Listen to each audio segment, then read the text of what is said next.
अस्सलाम वालेकुम दोस्तों। आज मेरा सवाल जो है सीधे सीधे सारे गांव से है कि आखिर खानवादा मरहूम शेख रशीद साहब के जितने भी खानवादे के लोग हैं वो ज़मीन माफिया से इतने डरते क्यों हैं? जबकि वो कहते हैं कि हमारी पावर है, ऐसा है वैसा है, हम ये कर सकते हैं वो कर सकते हैं, और ज़मीन माफिया की जब बात आती है तो वो डर करके चुप बैठ जाते हैं।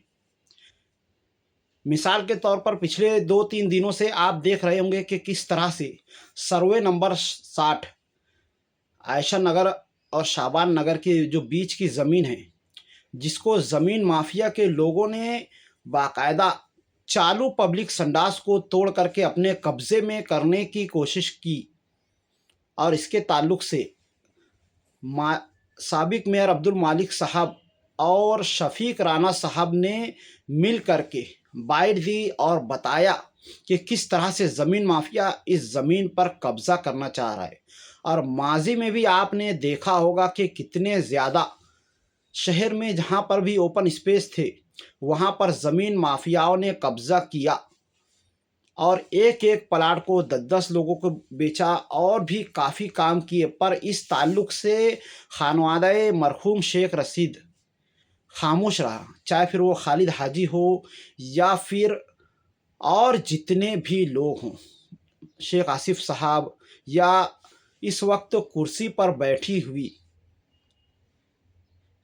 मेयर नसरीन बानो शेख खालिद हाजी, ये भी खामोश है। जबकि इनका काम था कि अगर अपोजिशन में बैठे हुए लोग इस ताल्लुक से कोई बात करते हैं तो वो उनका जवाब दें और इस ताल्लुक से कार्रवाई करें। पर हम देख रहे हैं कि वो लोग ज़मीन माफिया से इतना ज़्यादा डरे हुए हैं कि आज 2 दिन से ज़्यादा का अरसा हो गया है, 3 दिन हो गया करीब करीब, और ये लोग अभी तक खामोश हैं। इस ताल्लुक से ये कोई बात ही नहीं कर रहे हैं और उसकी बजाय आवाम का ध्यान बटाने के लिए दूसरी दूसरी बातों की तरफ अपनी बाइट दे रहे हैं।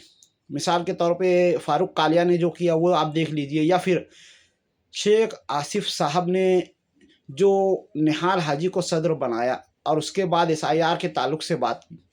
पर जो इस वक्त शहर में हो रहा है, इस ताल्लुक से इन लोगों ने अपनी आंखें बंद कर ली, जबकि सारा शहर जानता है कि शहर की ओपन स्पेसेस पर से कब्ज़ा हटना ज़रूरी है ताकि शहर की तरक्की हो सके। ऐसी ओपन जगहों पर स्कूलें वगैरह बने या दवाखाने वगैरह बने या गार्डन्स वगैरह बन सकें। कॉरपोरेशन के दवाखाने और कॉरपोरेशन की स्कूल और मालेगांव शहर में कुछ गार्डन वगैरह बहुत ज़रूरी है ताकि शहर की आब व हवा दुरुस्त हो सके, शहर में साफ़ सफाई रह सके।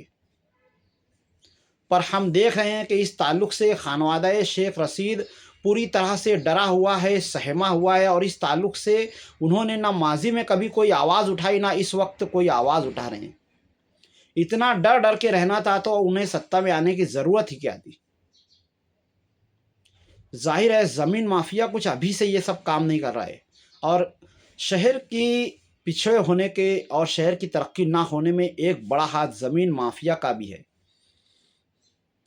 और सारा शहर ये जानता है कि इतना सब कुछ होने के बावजूद अगर इस्लाम पार्टी के जो दिग्गज दिग्गज और निडर कारपोरेटर है वो सब के सब खामोश हैं, तो साफ समझ में आ रहा है कि इनके पशे पुस्त कौन लोग हैं, कौन लोग हैं जो इनको फंड दिया करते थे और क्या क्या हो रहा था। ऐसा मुझे लगता है। आप जो है कमेंट में इस बारे में ज़रूर बताएं कि आखिर ज़मीन माफिया की ये गुंडागर्दी कब तक चलेगी और कब तक सत्ता में रहने वाली ये सियासी पार्टियां इस बात पर चुप्पी साधी रहेंगी और इन लोगों से डर डर करके जीती रहेंगी। बहुत अफसोस की बात है कि इतना होने के बावजूद इन लोगों ने ज़मीन माफिया के ताल्लुक से कार्रवाई पर कोई बात तक नहीं की है। शहर के अतिक्रमण के ताल्लुक से एजाज बेग साहब ने बात की, और रोड और रास्तों के ताल्लुक से मुस्तकीम डिग्निटी साहब ने बात की, जो इनके साथ गठबंधन में हैं। पर जो खुद इतनी सारी 35 सीटें जीत करके आने वाली इस्लाम पार्टी के लोग हैं, वो तरक्की के ताल्लुक से या शहर में काम के ताल्लुक से कोई बात नहीं कर रहे, खामोश हैं। एसआईआर के ताल्लुक से वो बात कर रहे हैं, किरीट सोमैया के ताल्लुक से वो बात कर रहे हैं, पर एक कारपोरेशन की जो बुनियादी ज़िम्मेदारी होती है शहर के बुनियादी कामों और बुनियादी सहूलतों के ताल्लुक से, इस बारे में ये लोग कोई बात नहीं कर रहे हैं। बहुत अफ़सोस की बात है कि एक अहम मसले के ताल्लुक से ये लोग खामोश हैं। शहर में इस वक्त नशे की बढ़ोतरी हो रही है, चोरी चमारी जुराइम का इजाफा हो रहा है। मैं शहर की आवाम से कहना चाहूँगा कि कोई भी ज़मीन खरीदने से पहले पूरी अच्छी तरह से मालूमात ले लें, क्योंकि अब यही सब कुछ होने वाला है। अपनी गाड़ियों वगैरह, टू व्हीलर वगैरह हो, फोर व्हीलर वगैरह हो, उनकी चोरियां हो सकती है। आपको इस ताल्लुक से भी ध्यान देना होगा, क्योंकि हमने जिन लोगों को इस ताल्लुक से जितवा करके लाया था वो इस ताल्लुक से कोई बात ही नहीं कर रहे हैं। शहर में जिना के मामलात बढ़ते जा रहे हैं, बुराइयां बढ़ती जा रही हैं। रमज़ान का मुबारक महीना है और लोग इस ताल्लुक से परेशान हैं, पर इस ताल्लुक से इक़्तिदार में आई हुई सियासी पार्टी कुछ भी नहीं कर रही है। ये ऐसे लोगों से डरी हुई है। और इस बारे में आप लोगों का क्या ख़्याल है, कमेंट में ज़रूर बताएं। मिलते हैं अगली वीडियो में, तब तक के लिए खुदा हाफिज़। अस्सलामु अलैकुम व रहमतुल्लाहि व बरकातुहू।